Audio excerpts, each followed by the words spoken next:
16번은 3번입니다. 17번 간경화증 환자가 황달로, 소양증은 가려움이죠. 가려움을 호소할 때, 자, 요거는 답만 보겠습니다. 가려운 거는 그 병실의 온도를 조금 낮춰주면 덜 가려워요. 더우면 더 가려워요. 그래서 이제 병실의 온도를 좀 낮춰주면 좀 편안해야죠. 자, 17번에 가려워하는 환자는 병실을 조금 서늘하게 해주면 덜 가렵다는 얘기예요.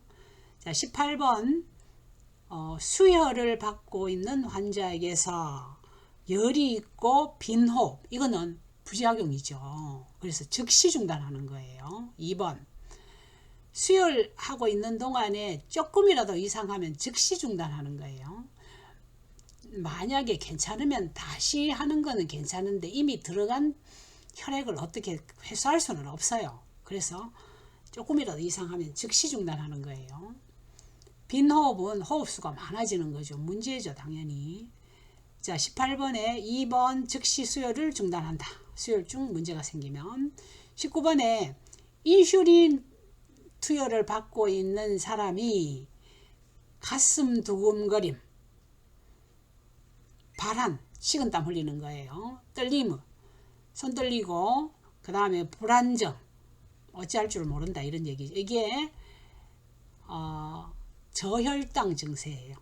인슐린 양이 자기가 섭취한 음식에 비해서 많을 경우에 나타나는 저혈당 증세예요.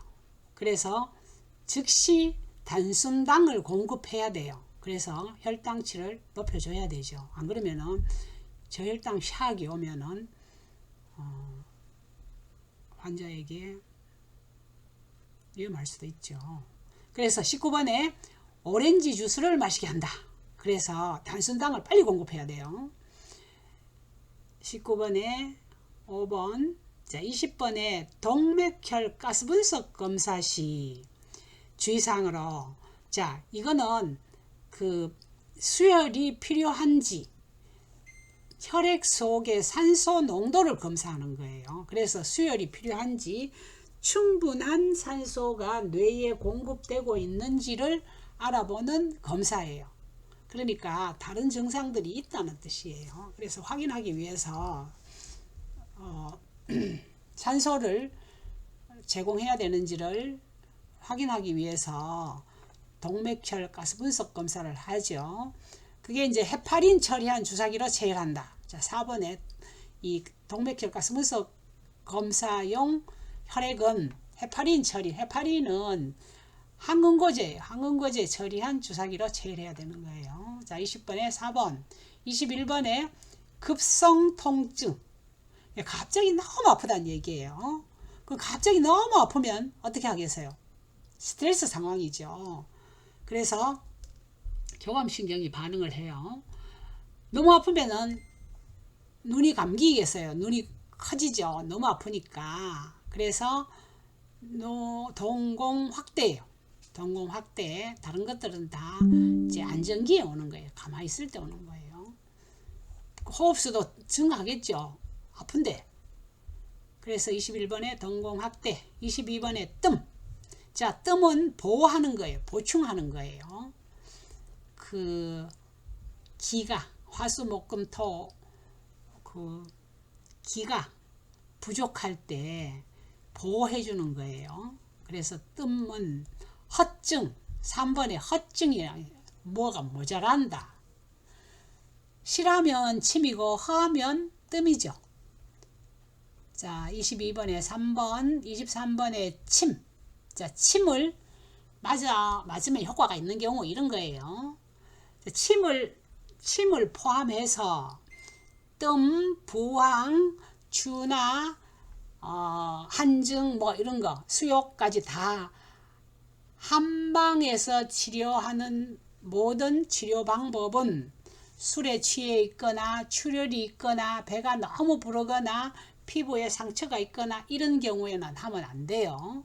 그래서 2, 3, 4, 5번은 금기예요. 금기. 하면 안 되는 경우. 금지보다 훨씬 센 게 금기라 그랬죠. 그래서 금 그리기가 어디 갔지? 자, 금기예요. 그래서 2, 3, 4, 5번은 금 침이나 뜸을 해서는 안 되는 경우이고 1번만 이제 침을 맞으면 좋은 경우예요. 그래서 편두통이 되는 거죠. 자, 그 다음에 24번. 자, 치과에서 진공흡입기, 석션기 만든 거예요. 석션기 사용할 때.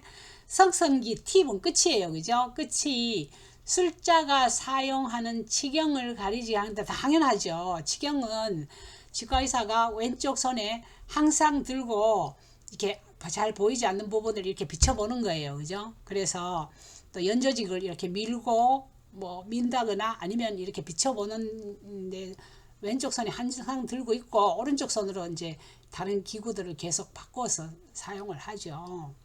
그래서 진공흡입기를 사용할 때, 석션기를 사용할 때 치경을 가리면 안 되겠죠. 치경에 팁이 거기 보이면 환자 입안을 볼 수가 없잖아요. 자, 24번에 1번, 25번에 치아우식증, 충치.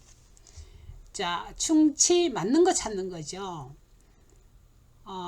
범낭질에 국한되어 있는 촉이, 범낭질은 치아의 가장 바깥 부분이에요. 그죠?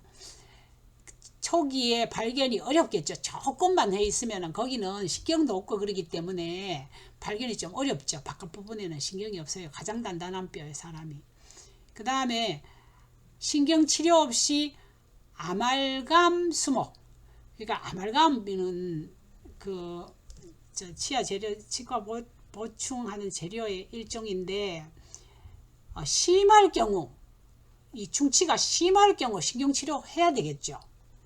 그 다음에 치아 상실의 가장 큰 원인으로, 요거는 맞아요. 그죠? 특히 젊거나 어린 나이에서는 충치가 치아 상실 가장 큰 원인이죠. 그런데 주 원인이 부종교합은 아니에요. 그래서 플라그나 치태나 혹은 치석이죠. 그래갖고 이제 여기서는 부종교합은 덧니예요. 덧니. 그게 원인은 주 원인은 아니에요. 한 가지의 작은 원인이 될 수는 있어도 주 원인은 아니에요. 자, 범낭질보다 상아질에서부터의 우식 진행이 빠르다. 밖에는 단단한 조직인데 천천히 진행되지만 안에는 상아질은 가운데 연한 조직이기 때문에 빨리빨리 들어가죠. 자, 그래서 4번 치아 우식증은 범낭질보다 상아질에서의 우식 진행이 빠르다. 그 다음 26번에 요독증 신부전 환자. 그러니까 신부전이 상당히 진행이 돼서 그 소변으로 그 유해한, 인체에 유해한 물질이 걸러져야 되는데, 밖으로 나가야 되는데, 배설돼야 되는데, 그게 그 기능이 떨어져서 잘 안 돼 가지고 그 소변으로 나갈 유해한 물질이, 신진대사에서 나오는 유해한 물질이 우리 인체에 독을 끼치고 있는 그런 이제 단계예요. 그래서 이때는 이제 단백질이 적은 음식을 먹어야 돼요. 그죠? 그래서 이 신장 기능에 단백뇨 이런 게 나오니까 이제 저단백식이를 해야 되는 거죠.